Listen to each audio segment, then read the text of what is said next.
เมืองหาดสายฟ้องไ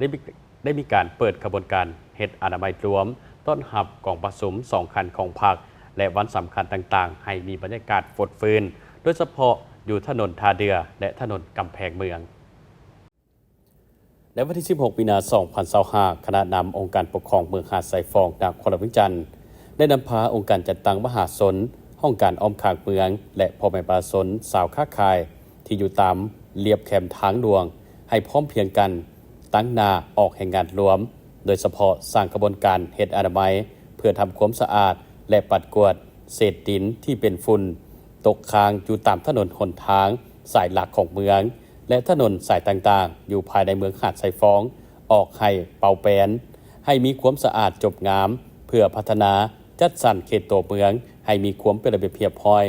และก็เพื่อเป็นการกำลับหับตอนให้แก่กองประชุมใหญ่2 คันของพรรคทั่วนครหลวงเวียงจันทร์ก็คือกองประชุมใหญ่องค์คณะพรรคครั้งที่ 8 ของเมืองหาดสายฟ้องที่จะไขขึ้นในอีกบ่ดนต่อหน้านี้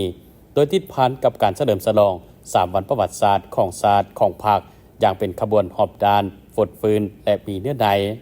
สำหรับขบวนการออกแห่งงานรวมดังกล่าวไม่ได้มีการเต้าโคมกันอยู่จุดวงเวียนหนองไห้สมสนุกถนนทาเดือและถนนกำแพงเมือง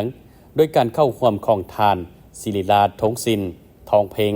ห้องเจ้าของนครหลวงเวียงจันทร์ทานบุญเพ็งศรีณวงศ์พรเจ้าเมืองหาดสายฟ้องและบรรดาภาคส่วนต่างๆก็ได้พร้อมเพรียงกันเข้าร่วมอย่างตั้งหน้าโดยได้นำพาพ่อแม่ประชาชนที่อยู่เขตใกล้เคียงปัดกวาดส่วนเศษดินที่ตกค้างอยู่ตามขอบทางกลางทางและเอารถฉีดน้ำล้างฝุ่นออกจากทางอยู่ขอบเขตบริเวณอ้อมหอบวงเวียนเพื่อบ่ให้รถเกิดเป็นฝุ่นละอองง่ายในเวลาที่มีรถสัญจรไปมาและก็เพื่อสร้างความสะอาดสะดวกให้แก่การสัญจรของผู้ขับขี่ไปมาทางยังช่วยลดผ่อนการเกิดอุบัติเหตุอยู่ตามเส้นทางอีกด้วยและพร้อมกันนั้นบรรดาบ้านต่างๆของเมืองหาดสายฟ้องก็ได้พร้อมเพรียงกันสร้างขบวนการออกแห่งงานรวมในแต่ละบ้านเช่นเดียวกันโดยเฉพาะแม่นอยู่จุดถนนดงคำสร้างนาไฮ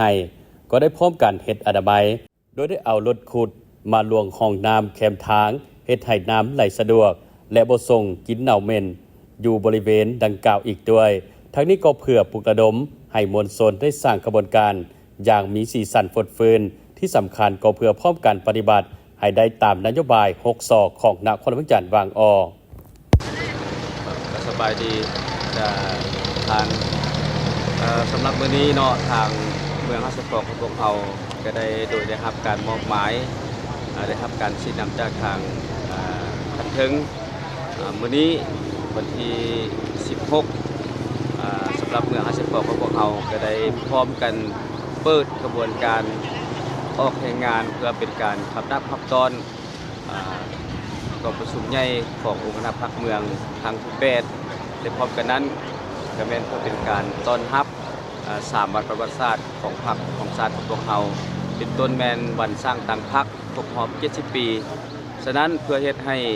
กระบวนการดังกล่าวได้เปิดขึ้นอย่างเป็นทางการนี้มื้อนี้ในทั่วนครหลวงเวียงจันทร์ก็ได้เปิดขึ้นในทุก7 เมืองเว้ารวมบ่เฉพาะกับอยู่เมืองหาดสายฟ้องของพวกเราก็ได้เปิดขึ้นและสำหรับกิจกรรมที่พวกเราได้เฮ็ดในมื้อนี้ในแม่นอันนึงในแม่นเกี่ยวกับปัญหาเรื่องการอนามัยตามขอบเขต2 ภาคทางตัดหญ้าการเก็บเศษหญ้าต่างๆหรือว่าเศษเกียร์ต่างๆและพร้อมกันนั้นก็ได้ปลุกระดมให้ทางพ่อแม่ประชาชนพวกเรานี้จะต้องได้มีการอนามัยร่วมกันการออกแห่งงานและก็ได้มีการทาสีรวมทั้งการติดประดับประดาเป็นถุงซาดถุงผักถุงจืดของพวกเราอยู่ในขอบเขต60 บาทในครัวเมืองหาดสายฟ้องและสำหรับมื้อนี้พวกเราก็ได้เปิดอยู่ใน3 จุดใหญ่คือจุดที่1แม่นถนนทาเดือนับแต่หาดทรายขาวจนฮอดขัวมิตรภาพลาวไทยแห่งที่1จุดที่และจุดที่2แม่นถนนกำแพงเมืองลงมาหาหนองไฮก็ขึ้นไปหาทางดงคำสร้าง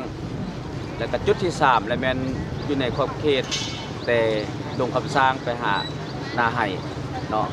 ฉะนั้นว่ามื้อนี้นี่มวลชนที่เข้าร่วมก็แม่นมีหลายภาคส่วนเป็นต้นแม่นองค์การปกครองบ้านอยู่ในกลุ่ม4 อยู่ใน14บ้านเนาะและมีบรรดาโรงเรียนบริษัททางห้างของเอกชนต่างๆก็ได้เข้าร่วมย่างเป็นขบวนการปืนเนาะอันนี้เป็นประสงค์ของการสร้างขบวนการในครั้งนี้เนาะฉะนั้นว่าในต่อไปนี้ก็อยากเสนอและก็อยากเรียกร้องให้ทุกภาคส่วนได้มีส่วนร่วมนำกันเป็นต้นแมนประชาชนผู้ที่มีตอนดินติดกับหนทางนี้ก็ขอให้สืบต่อหลังจากเปิดขบวนการและก็ขอให้สืบต่อในการเฮ็ดอนามัยทำความสะอาดเพื่อสร้างให้นครหลวงรับประกันว่าเรื่องสะอาดให้มันได้เนาะขอแสดงความขอบใจ